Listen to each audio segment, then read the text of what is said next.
భారత ప్రభుత్వం ఒక టార్గెట్ ఫిక్స్ చేసుకొని పోతున్న సందర్భంలో ఇంక్లూజివ్ గ్రోత్ ఉండాలంటే రాష్ట్రాలు కూడా ఒక టార్గెట్ ఫిక్స్ చేసుకొని ముందుకు పోవాలనే ఇన్స్పిరేషన్ తోటి ఈరోజు కాంగ్రెస్ ప్రభుత్వం రేవంత్ రెడ్డి గారి నాయకత్వంలో తెలంగాణ రాష్ట్ర ప్రభుత్వానికి కూడా ఒక టార్గెట్ ట్రిలియన్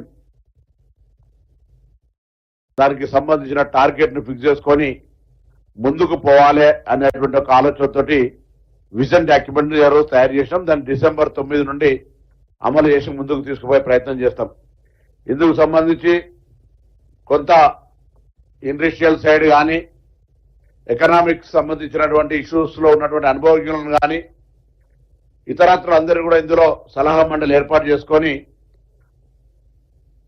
గ్రోత్ ఏ విధంగా మనం వేగవంతం చేసుకోవాలి. ఎందుకంటే నార్మల్ గా తెలంగాణ రాష్ట్రం ఏర్పడిన నాటి నుంచి ఇవాళ చూస్తేనే 4 ఇంతల గ్రోత్ ఉంది. ఇలా మనం 200 బిలియన్ డాలర్లతోటి మనం ముందుకు పోతా ఉన్నాం. ఇప్పుడు తెలంగాణ ఆర్థిక పరిస్థితి 200 బిలియన్ డాలర్లతో ఉంది. దేశం మొత్తంలో 4 ట్రిలియన్లు ఉన్నాం. అమెరికా మొత్తం ప్రపంచవ్యాప్తంగా 131 ట్రిలియన్లు మొత్తం ద్రవ్యోల్బణం ఉంటే అందుకు సంబంధించి అమెరికా ఒక్కటే దాదాపు 30 ట్రిలియన్స్ తోటి ఈరోజు నెంబర్ 1 స్థానంలో, చైనా దాని తదుపరి 14 ట్రిలియన్స్ తోటి ఉన్నటువంటి సందర్భంలో ఈరోజు భారతదేశం కూడా పోటీ పడే సందర్భంలో దానికి అనుగుణంగా తెలంగాణ గ్రోత్ ఉండాలి అనేటువంటి ఆలోచనతోటి 2047 విజన్ తీసుకొని అన్ని రంగాలు మంత్రిత్వ శాఖల ద్వారా వచ్చేటువంటి సమాచారం కావచ్చు, అప్గ్రేడేషన్స్ కావచ్చు, రెవెన్యూ సోర్సెస్ కావచ్చు, టూరిజం కావచ్చు, ఇతరత్ర అన్ని రకాలుగా ఇంక్లూజివ్ గ్రోత్ తీసుకొని కాంపిటేటివ్ స్పిరిట్ లో ఒక టార్గెట్ పెట్టుకున్నప్పుడే మనం అదర్వైజ్ ఆల్సో మనం 600, 700, 500 బిలియన్లకు వెళ్తుండొచ్చు. కానీ ఒక $1 ట్రిలియన్ పోవాలనే టార్గెట్ పెట్టుకొని రేవంత్ రెడ్డి గారి ఆలోచన, కాంగ్రెస్ ప్రభుత్వం ఆలోచన, కేబినెట్ ఆలోచన ప్రకారంగా ఇలా నిర్ణయం తీసుకోవడం జరిగింది.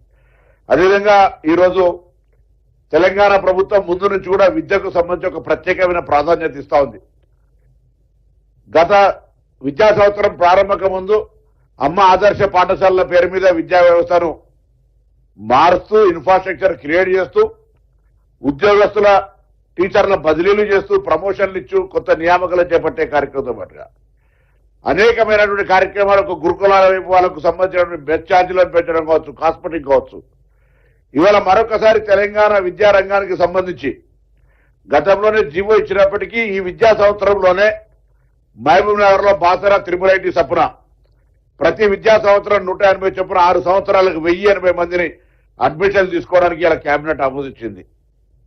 అదేవిధంగా గ్రామీణ ప్రాంతమైనటువంటి హుస్నాబాద్ లో శాతవాహన యూనివర్సిటీ కింద 4 కోర్సులకు గాను 60 చొప్పున 240 అడ్మిషన్లు ఈసీఈ, అదేవిధంగా కంప్యూటర్ సైన్స్, ఐటీ, అదేవిధంగా ఆర్టిఫిషియల్ ఇంటెలిజెన్స్ 4 కోర్సులకు సంబంధించి 60 సీట్లతోటి 240 ఇంటెక్ తోటి జరిగే కౌన్సిలింగ్ లోపలనే సీట్లు తీసుకోవడం జరుగుతోంది ఇంజనీరింగ్ సంబంధించి. దాంతో పాటుగా కరీంనగర్ హెడ్ క్వార్టర్ లో ఉన్నటువంటి శాతవాహన ఇంజనీరింగ్ కాదు. ఎందుకంటే 10 సంవత్సరాలుగా యూనివర్సిటీలు నిర్వీర్యం అయిపోయి ఒక కొత్త విద్యా సంస్థ రానటువంటి పరిస్థితులలో, కనీసం వైస్ ఛాన్సలర్ నియమించుకోలేనటువంటి పరిస్థితులలో ఆనాడు శాతవాహన యూనివర్సిటీ 200 ఎకరాల మా ప్రభుత్వ హయాంలో జరిగింది. ఆనాడు రాజశేఖర రెడ్డి గారు ముఖ్యమంత్రిగా ఉన్నాడు.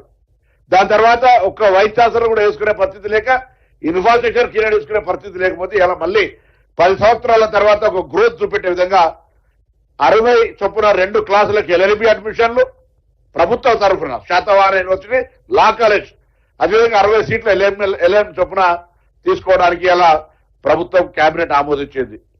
దీంతో పాటుగా ఇంకొక వైద్య రంగానికి సంబంధించి పద్మశ్రీ అవార్డు గ్రహీత మనకి ఇప్పటికే ఎంఎన్జే హాస్పిటల్ కు సంబంధించిన ఇన్ఫ్రాస్ట్రక్చర్ రాష్ట్ర వ్యాప్తంగా దేశవ్యాప్తంగా క్యాన్సర్ పేషెంట్స్ పెరుగుతున్న సందర్భంగా మనకు ఒక క్యాన్సర్ పేషెంట్లకు సంబంధించి పద్మశ్రీ అవార్డుగా ప్రపంచ ప్రఖ్యాత అయినటువంటి నోరి దత్తాత్రేయ గారిని తెలంగాణ ప్రభుత్వం అడ్వైజర్ గా నియమించుకొని రాబోయే కాలంలో క్యాన్సర్ నివారణకు చర్యలు జిల్లా కేంద్రాల దాకా ఏ విధంగా తీసుకెళ్లాలి, అదేవిధంగా రాష్ట్ర స్థాయిలో ఉన్నటువంటి ఎంఎన్జే హాస్పిటల్ తో పాటుగా, ఎందుకంటే వారి గతంలో బస్సు తారం కావచ్చు లేదా ప్రపంచవ్యాప్తంగా దేశవ్యాప్తంగా అనేకమైనటువంటి సలహా సూచనలు అనుభవం ఉన్నటువంటి వ్యక్తిగా వారిని ఈరోజు తెలంగాణ ప్రభుత్వం క్యాన్సర్ నివారణకు తీసుకోవాల్సిన చర్యలు, ప్రభుత్వానికి మార్గదర్శకత్వం ఇవ్వడానికి సంబంధించి Telangana cancer prevention and then treatment అనేటువంటి కాన్సెప్ట్ లోపల వారిని అడ్వైజర్ గా నియమించుకుంది. అందులో భాగంగా ఇప్పటికే ఎంఎన్జీ హాస్పిటల్ ఏదైతే ఉందో దాని అప్గ్రేడేషన్ కావచ్చు, స్టాఫ్ రిక్రూట్మెంట్ కి ఆమోదం చెప్పడం కావచ్చు, ప్రభుత్వం ఆ పెరుగుతున్నటువంటి క్యాన్సర్ కు సంబంధించినటువంటి ప్రివెన్షన్ తో పాటుగా ట్రీట్మెంట్ కు సంబంధించి అన్ని రకాల చర్యలు తీసుకునే విధంగా ప్రభుత్వం నిర్ణయం తీసుకుందనే మాట కూడా ఈ సందర్భంగా మనవి చేస్తాను.